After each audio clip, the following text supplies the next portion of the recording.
So I have what is essentially a 60-minute presentation that usually runs long that I'm going to try and make into a 30-minute presentation. I could, in fact, just spend the whole 30 minutes talking about the Spanish Football Association and its current crisis, because it probably illustrates a lot of the points that I want to talk about. As an example of public relations, I find it absolutely fascinating. It's as if they have a committee that gets together every few days and says, how can we make this situation even worse than it is? And boy, they have been perfect at making it worse. I'm fascinated by how they've handled this, but I have a sort of broader topic which I'm going to stick to instead. But we can talk about it later if you like. My opening line is going to sound a little strange in the context of Maria's slow down to speed up, because the underpinning of what I'm about to talk about is that the pace of change in our profession has never been faster than it is right now. And the even worse news, I think, is that it will never be this slow again. We have moved into an era in which the ability to improvise, the ability to deal with change on the fly is going to be a critical component of everything that you do, and in which the expectations of you to deal with change are going to be higher than they've ever been. For context, I want to talk a little bit about all the things that have happened in the last 5 or 6 years that I think have fundamentally changed our role as public relations professional, your role as public relations professional. I've never actually been a PR guy for a day in my life. I will be really happy if I can die saying the same thing. I have no desire to do what you do. I much prefer talking about it and thinking about it and speaking about it to groups like this. But what we've seen over the last 5 or 6 years, to me, is absolutely fascinating. And I would start it with what happened with BlackRock and a bunch of investors, primarily in the US, but certainly their influence has been global, 5 or 6 years ago, when the CEO of BlackRock announced that a company's ESG, environmental, social, and governance performance would be a critical factor in investor decisions going forwards. And that, to me, elevated the softer side of business, the relationship side of business, the reputational side of business, to a higher level than we had seen it before.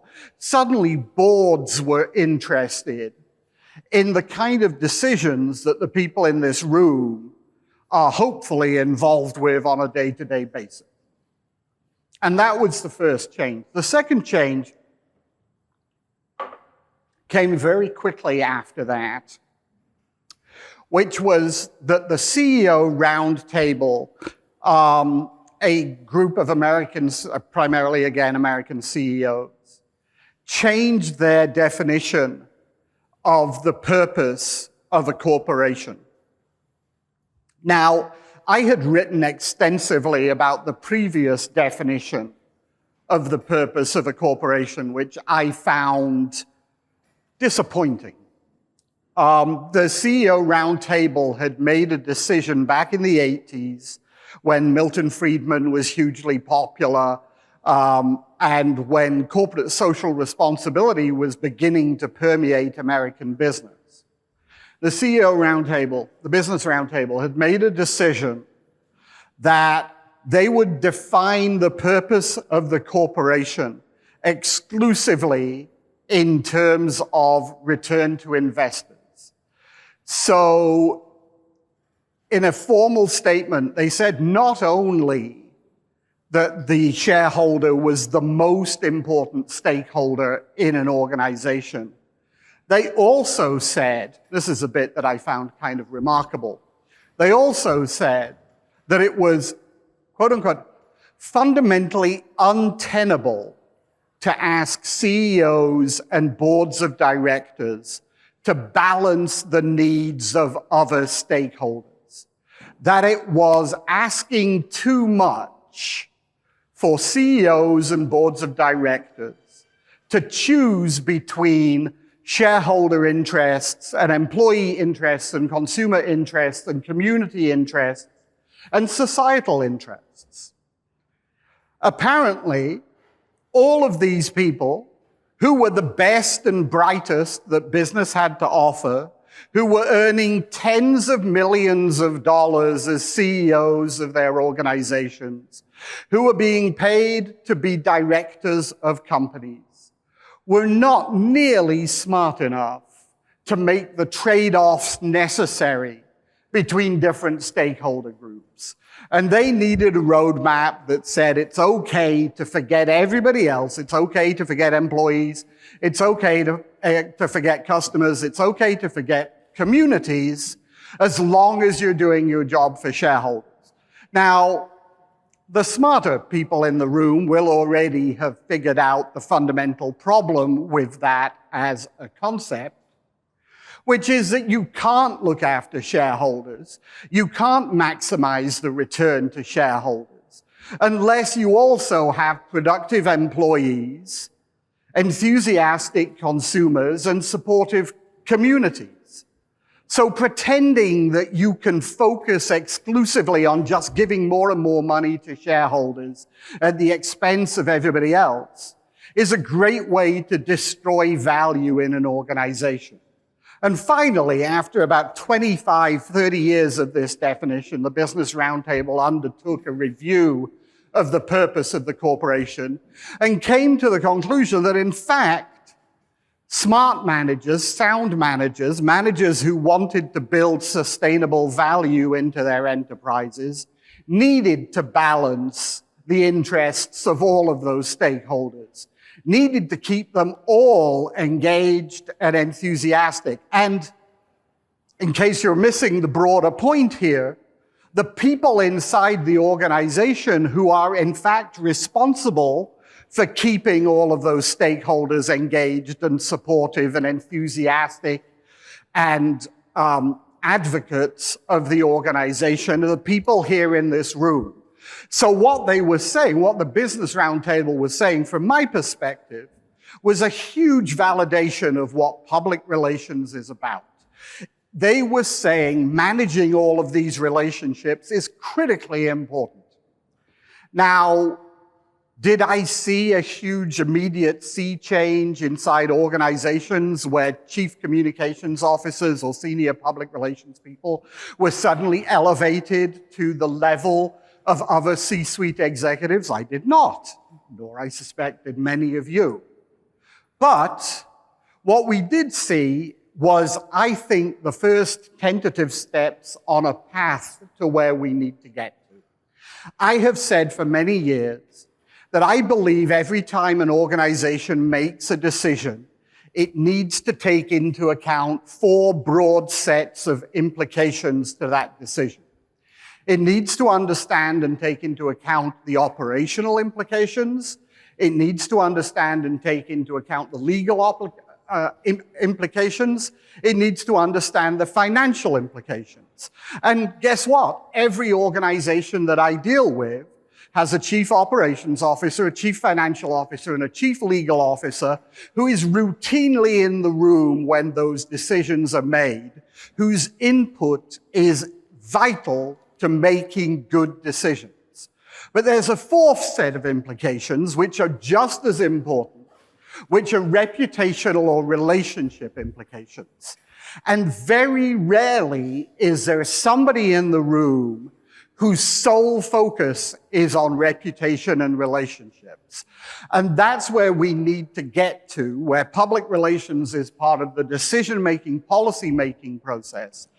And what happened with ESG and then what happened with the Business Roundtable redefinition of the purpose of business was a foundation for us to get to that place that we need to be. And then we had 3 years of complete chaos in the business world, upheaval, tumult, and confusion. We had, first of all, a global pandemic. And the first thing that the global pandemic did, from my perspective, other than the obvious medical implications, I see everything through the prism of public relations. The millions of dead are inconvenient, but hey, it was great for PR.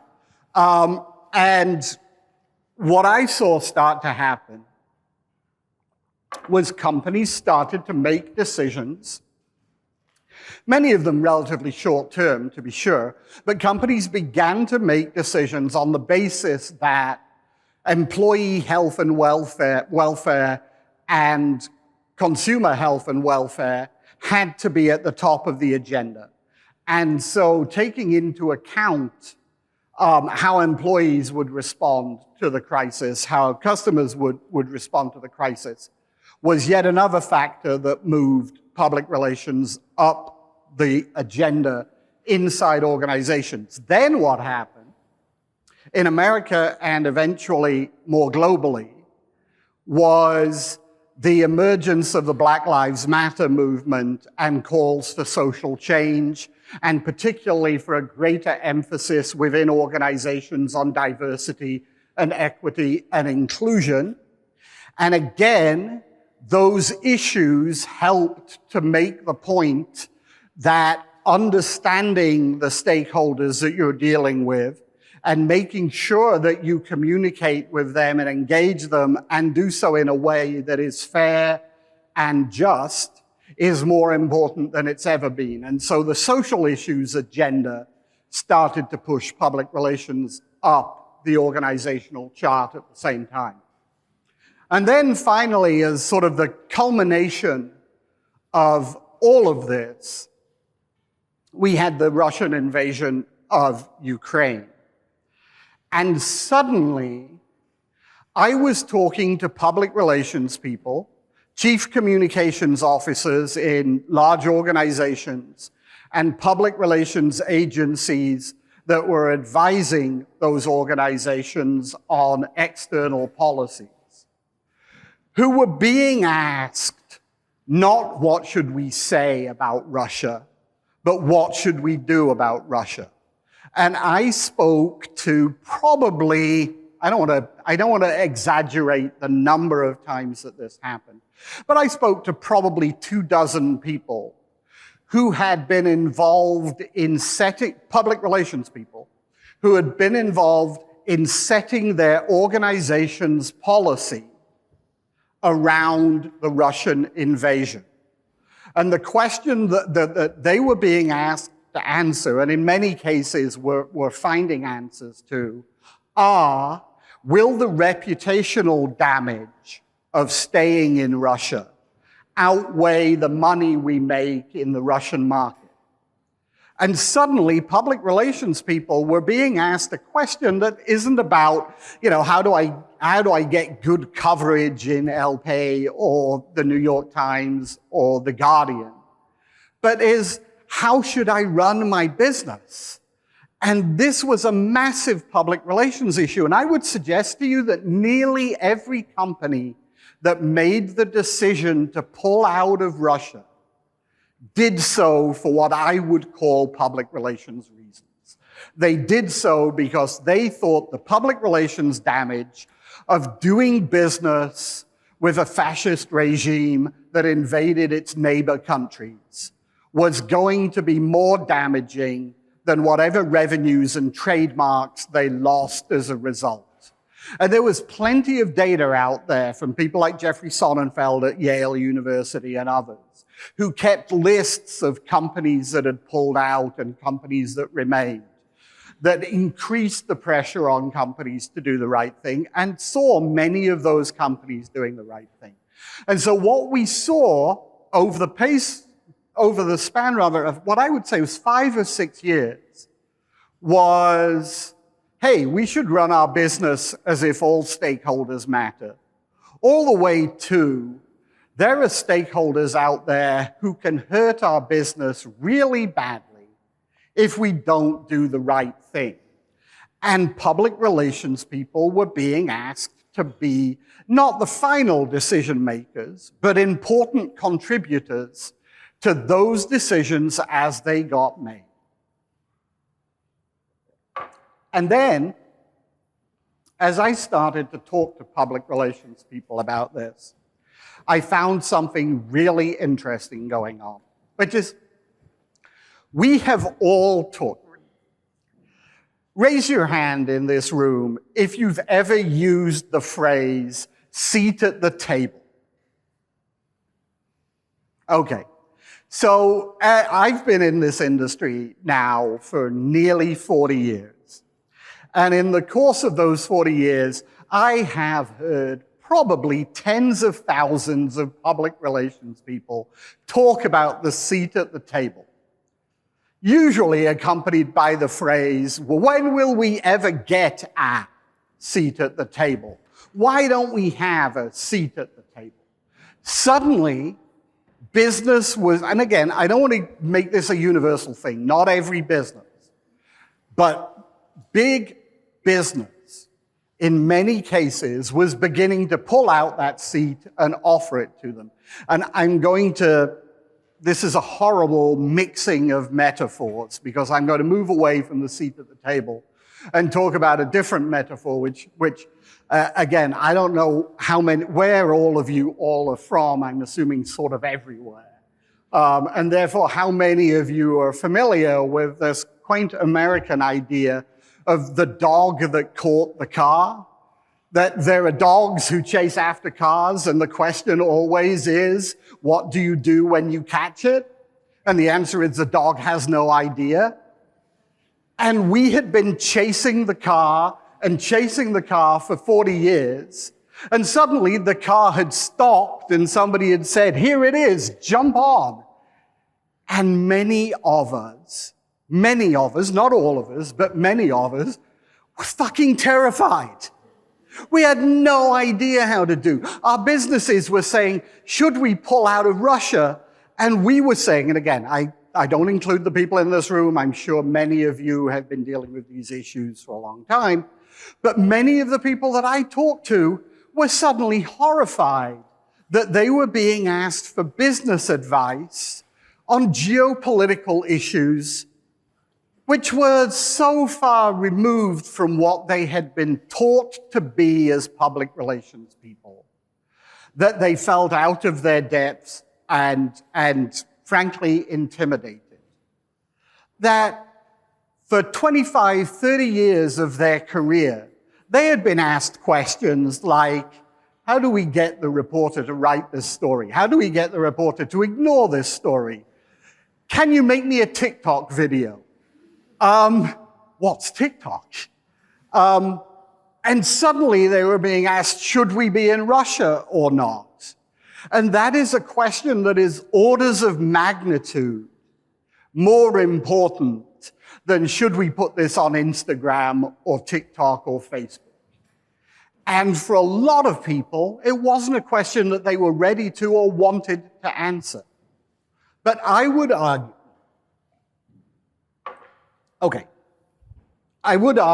that we should be ready to answer it, and we should prepare ourselves to answer it. But I want to preface that by saying, if you don't want to do that, if you don't want to be a public relations counselor in the true sense of the word, I'm not sure why you'd be at one of Maria's conferences, but if you don't want to do that, you don't have to, right? Our business has evolved so much over the last 10 years that there are hundreds of ways of being a good public relations person that don't require you to make any difficult decisions at all.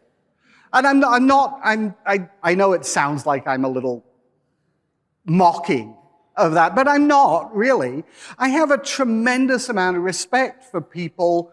Look, I have another question for you.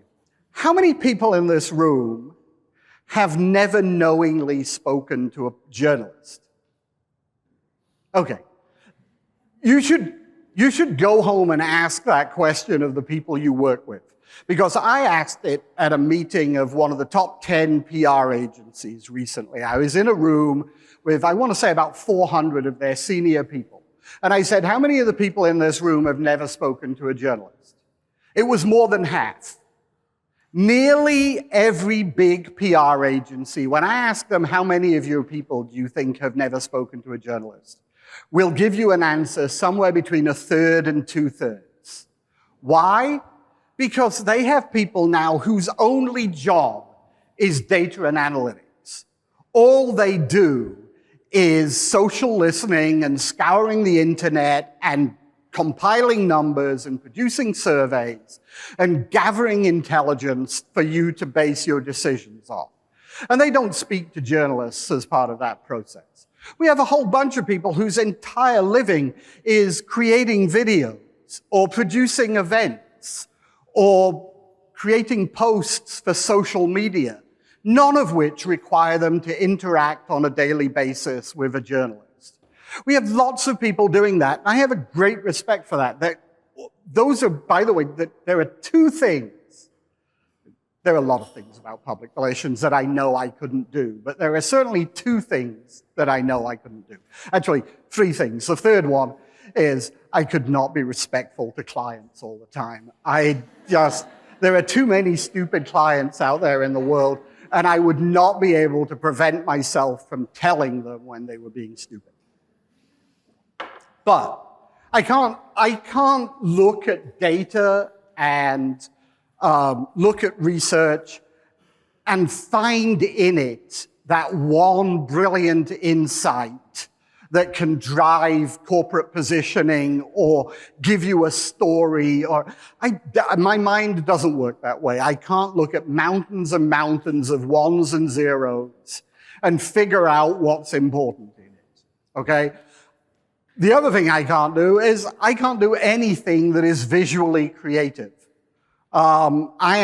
Which is why I don't have a flashy PowerPoint or indeed a PowerPoint or even a slide, right? I just have me standing up here and waving my arms and hoping that you don't notice that there's nothing for you to focus on except my rather chubby frame, okay? But the reality is I can't do that. I'm not that kind of creative person. So I have huge respect for people who are. And I think we should celebrate those people, and I think those people have a great place and a great future in our industry. So I'm not at all denigrating those people. But if you got into public relations for the same reasons that I did, which is essentially that it is a thoughtful, interesting, intellectual pursuit that has the potential to make a real difference in the world, then you should be aspiring, it seems to me, to provide counsel at the very highest level of whichever organization you are dealing with. You should be aspiring to make not just communications decisions, but to help make business decisions. And that is where we add value. I remember talking to a very good friend of mine who was a mid-level public relations person a week or two after 9/11. And she had been in the healthcare public relations business, and she was quitting. She was going to go work in the not-for-profit sector because she said she wanted to do something that really made a difference. And she was following what I think they call her bliss these days.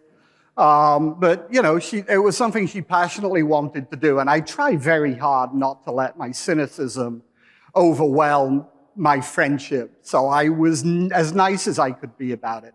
And honestly, if you don't believe that what you do as public relations people can make a difference, if you don't believe it's important, if you don't believe, in fact, that it is one of the most important jobs in society, that you are helping align the behavior of your companies or your clients with the expectations of society, if you are helping companies to meet those environmental and social objectives that are so important these days, if you are helping your company to do the right thing in terms of diversity and equity and inclusion, if you are involved in all of those things, what you are doing is vitally important.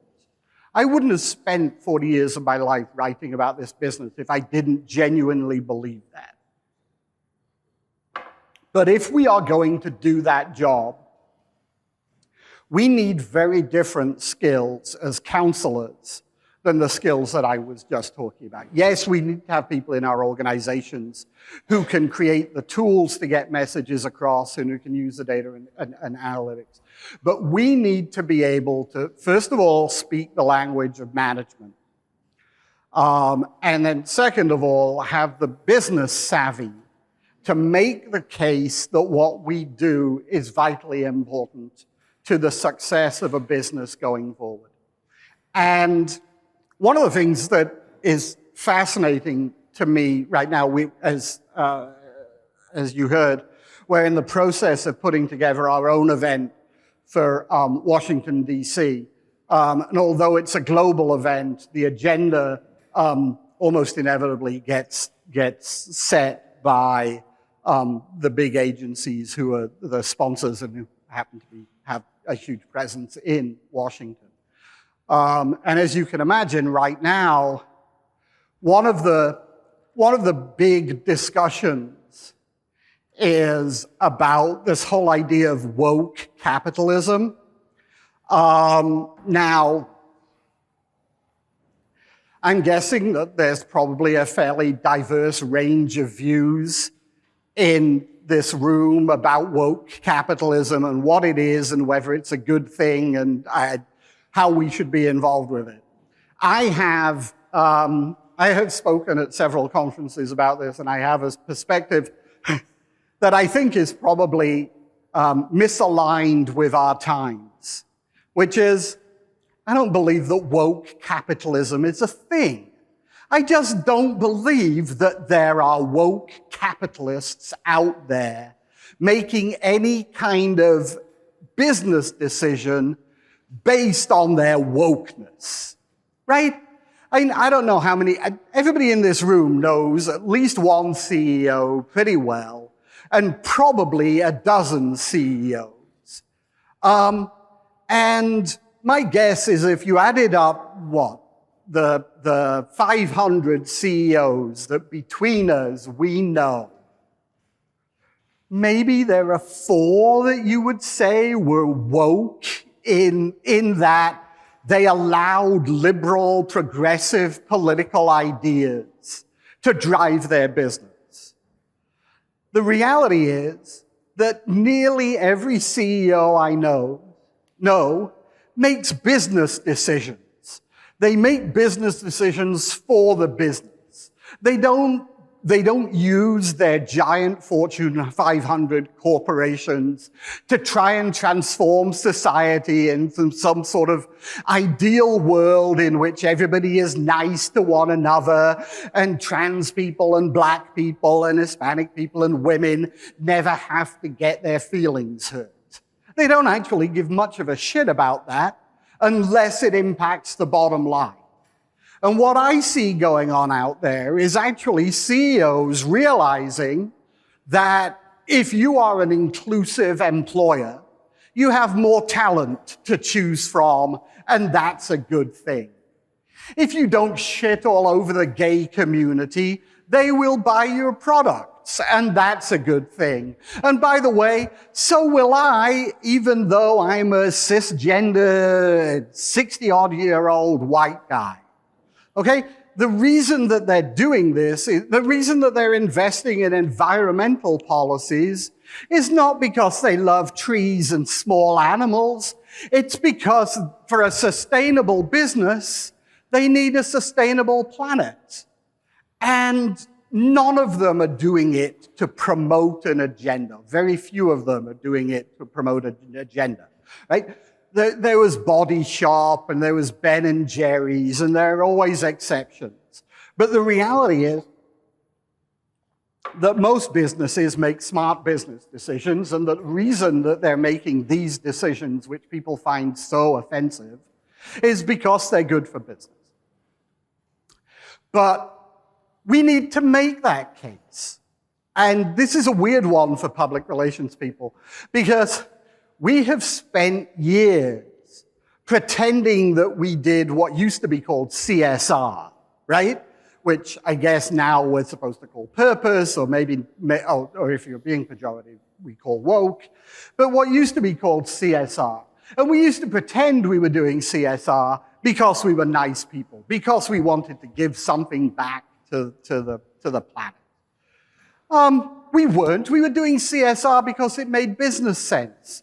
Purpose-driven marketing is way more effective than, what P&G and Unilever used to do, which was essentially tell women, your husband will beat you up if you don't get his clothes white, right? Or nobody will date you if your breath doesn't smell like Crest.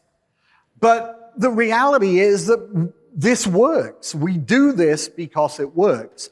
And we need to help our companies, more than anything else, make the case that all of this is not some sort of weird political agenda driven by CEOs who, by the way, continue to give all of their money to Republicans.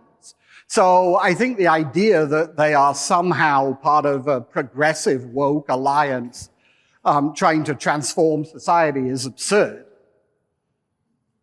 We need to make the case that ESG and DEI and all the other ideas that are being demonized right now are actually just good business. And that's why so many companies have maintained their commitment to those things in the face of all kinds of bizarre pressure. Now, what are the other things we need to learn to do? I have focused a great deal in the last few years on the personal qualities that I think make a great public relations counselor. Actually, they're also the personal qualities that I think make a great leader in the 21st century. And the four things that I've been focused on are curiosity, integrity. Isn't that always the way? Curiosity, integrity, courage, and something else. Anyway, it'll come to me as I go through the others, so bear with me. Curiosity. Okay, curiosity is vital to us as public relations people, particularly in a world that is changing all the time. I had a public relations person once tell me, I don't watch television. It rots your brain. This was 30 years ago. And she was proud of it.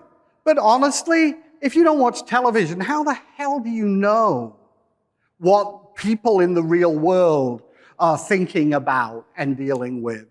I had somebody else tell me, this will come as less as a surprise. 10 years ago, I had somebody else tell me, social media is not for me. I'll be retired before it's important. If you're not curious about all these things that are changing the way that we communicate and the kind of communication we see, then honestly, you're probably in the wrong business.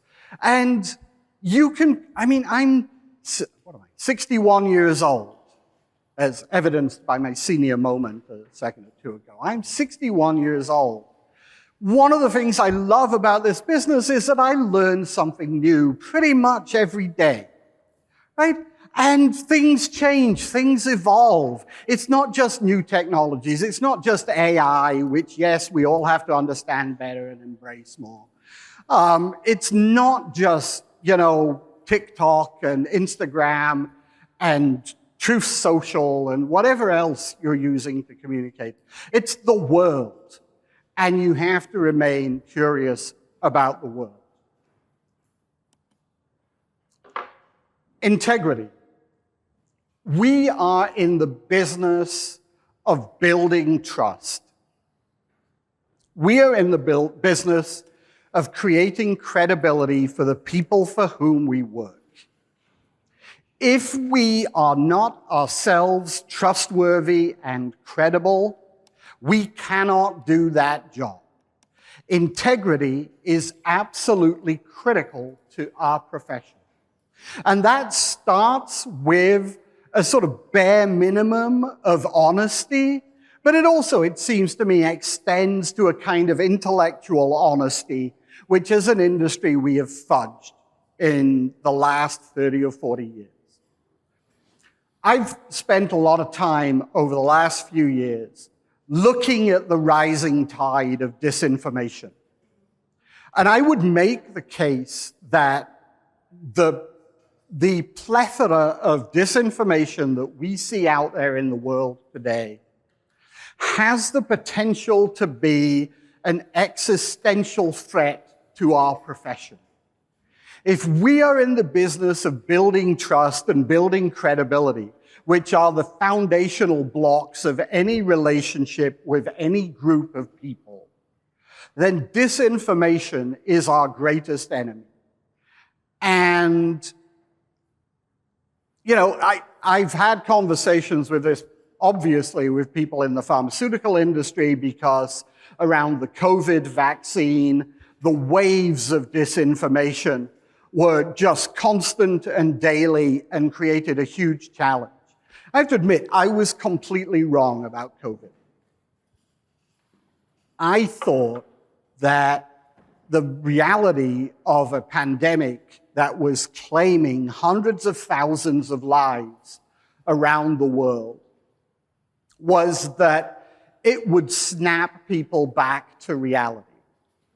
That suddenly, if your life depended on whether you trusted science or you trusted some crazy guy on the internet who has no qualifications whatsoever and thinks you should drink bleach, if you were going to trust the entire medical establishment or Kanye West, that you would suddenly realize that, actually it was safer, better to trust in science.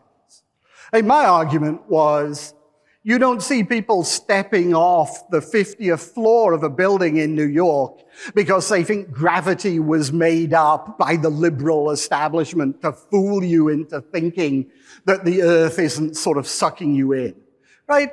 People do fundamentally believe in things that if they don't believe in them, they're going to die. Except that didn't happen. What happened instead was that conspiracy theories got crazier, and people believed them even as their relatives were dying.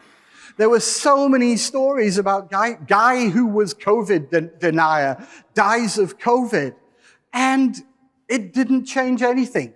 We as communicators need to figure out how to deal with that. But we also need to understand that all of the techniques that were used in COVID denial were pioneered by our clients in the tobacco industry and the fossil fuel industry and in a bunch of other industries where the ability to, quote unquote, just ask questions, where the ability to, my least favorite phrase of the 21st century so far is, I researched it on the internet. Oh, really? You did a double-blind study and you analyzed the data? No, I found some guy who tweets from his basement and it sounded right to me.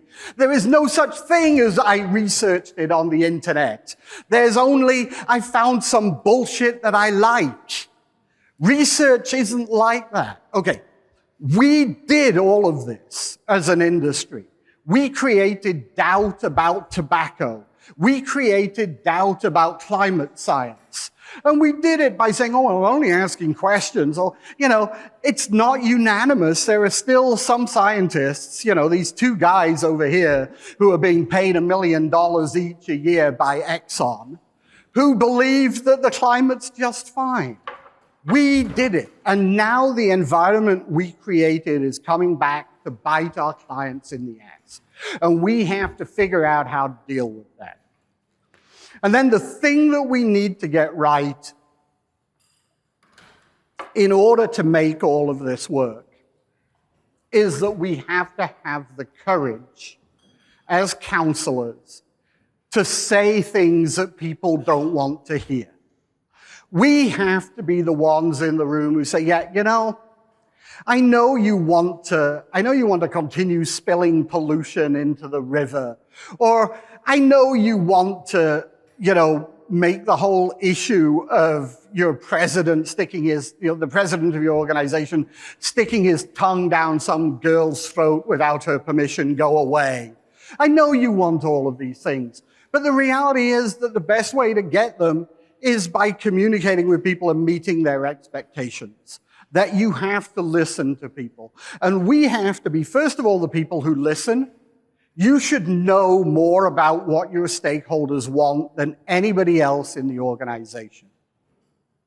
And we should be the people who then have the courage to stand up in front of the CEO when the finance people and the operations people want to do one thing, and the legal people are like, sure, we probably won't get sued. And even if we do, it'll only cost us a few million.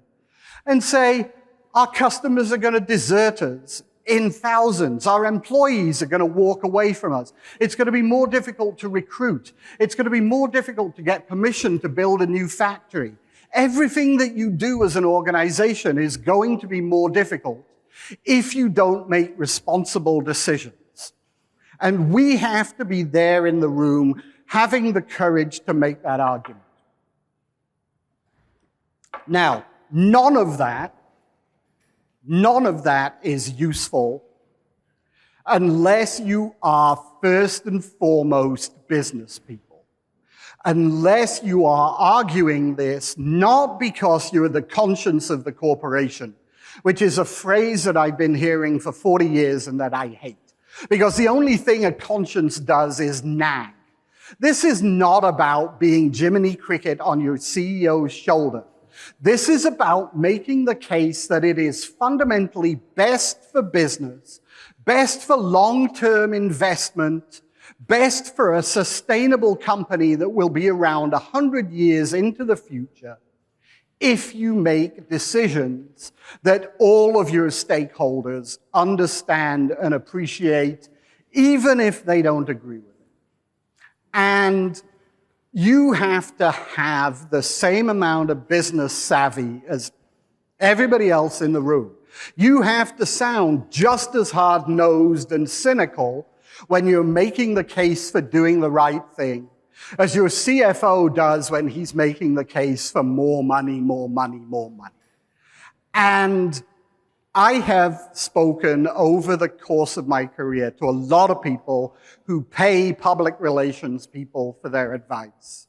And I have never once had somebody tell me the problem with my PR people is that they don't understand the media. Or the problem with my PR people is they don't understand our consumers or our employees. What they say is they don't understand our business. They don't know what the supply chain, what the realities of the supply chain are. They can't read a spreadsheet or a balance sheet. They don't know where we make our money. And one of the things that, I know this is now turning into a big scattergun things Paul hates, but there are a lot of those things and we should talk about them. One of the things I hate is that, 30, 40 years ago, we decided that public relations was going to be taught in journalism schools. And God, we're living with that decision even now. Public relations should be taught, must be taught in business schools for two very good reasons. First of all, public relations people need to understand business. And second of all, business people need to understand public relations. You can get an MBA today, which theoretically says, hey, you're ready to go out there and be an executive, without ever learning the first thing about public relations. Not about press releases or TikTok videos or any of those things. About the importance of relationships, the fundamental importance of relationships to a successful business. And we need to get to a point where not only do we speak the language of business, but where CEOs, the next generation of CEOs, understands the importance of relationships. And for that to happen, they have to be exposed to it early in their career. One of the opportunities that I think is out there right now is that suddenly we're seeing a new generation of CEOs elevated to the C-suite who have no idea what their job really is. They come from operations, they come from finance, they come from manufacturing, they come sometimes from marketing, which don't even get me started on why that's even worse. They come from all of these places where they've never had to think about any of these issues. And suddenly they're being asked questions like, do you support Black Lives Matter? Why are you sponsoring the Gay Pride Parade? Are you going to continue doing business in Russia? What happens when China invades Taiwan? And they have nothing that they have ever done in their careers as business executives has prepared them to answer that question. And they are going to need you to answer those questions, but you have to do it in a language that they understand. You have to be business executives. And finally, I'm way over time, right? Finally, we have to find a compelling way of proving to people that what we do actually has an impact. And I can't believe that it is 2023. And I am up here saying this for the 7,322nd time. But I run an awards competition for public relations people called the Sabre Awards, which, we get a few thousand campaigns from around the world every year. And half of them still measure their success in terms of how many media clippings they got, how many people they reached, or God help me, AVE. If you bought this coverage, you would have had to pay X dollars for it, which I guess helps the marketing person compare to their spend on advertising. But none of this actually proves that what you did worked. Right? My favorite thing is I get campaigns where the objective is to increase awareness, which I think is a shitty objective, but, clients, what are you going to do? They're not that smart.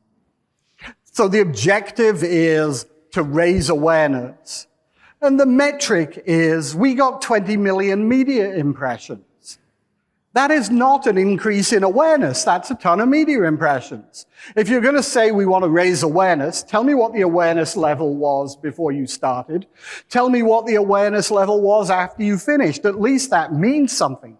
But at the end of the day, we've got to move beyond all of this. We have to start looking at how we change behaviors. If we can't actually look at how we change behaviors, my next favorite thing is something called Net Promoter Score. Who's familiar with Net Promoter Score? Okay, so not everybody. So quickly, Net Promoter Score is pretty simple. You ask a stakeholder group, it can be customers, it can be employees, it can be shareholders, it can be communities. How likely are you to recommend this company to a friend? And you can say, how likely are you to tell a friend to come and work for your company? How likely are you to tell them to buy a product? How likely are you to say they'd be good neighbors if they move into you? How likely are you? If you answer 8, 9, or 10 on a scale of 10 for that question, you are an advocate for that company. If you answer anywhere from 1 to 5, you are a detractor. You are actually out there harming the company's reputation in the marketplace. And there is plenty of data now that shows that businesses that have higher net promoter scores, which is to say more promoters than they do detractors, are more successful. So, almost everything we do, right? I'll leave aside something like public affairs, because public affairs, changing public policy is something where you either win or you don't, most of the time. Same is true maybe in M&A communications, where you're trying to get a deal over the line. There are certain things where winning is obvious. But where winning isn't that obvious, creating more advocates in the marketplace and reducing the number of detractors in the marketplace is exactly what we should be aiming for. Every campaign that we produce can have an impact on whether people are likely to tell their friends that you work for a great company or you work for a shitty company. And we should be getting more of these people and fewer of these people. And that, to me, is a good, solid measurement of whether what we do is working. And it's certainly better than what I see 99% of the time today. I'm going to wrap up because I'm making people over here nervous about lunch. I hope that I have communicated to you that I think that public relations is more mission critical today than it ever has been. That running organizations in a way that maximizes the value of every stakeholder relationship is absolutely critical to the future of your clients and your corporations, and that you have a tremendous role to play in that. It is a challenge. It is hard work. It's a lot of responsibility. And it's a different expectation than most people in this profession have been used to for the last 40 years. But if we can seize the opportunity that it presents, we can finally get to a place where public relations is as important to business as finance, operations, legal, and everything else that routinely happens in the C-suite. And that is my vision of where this industry belongs. Thank you very much.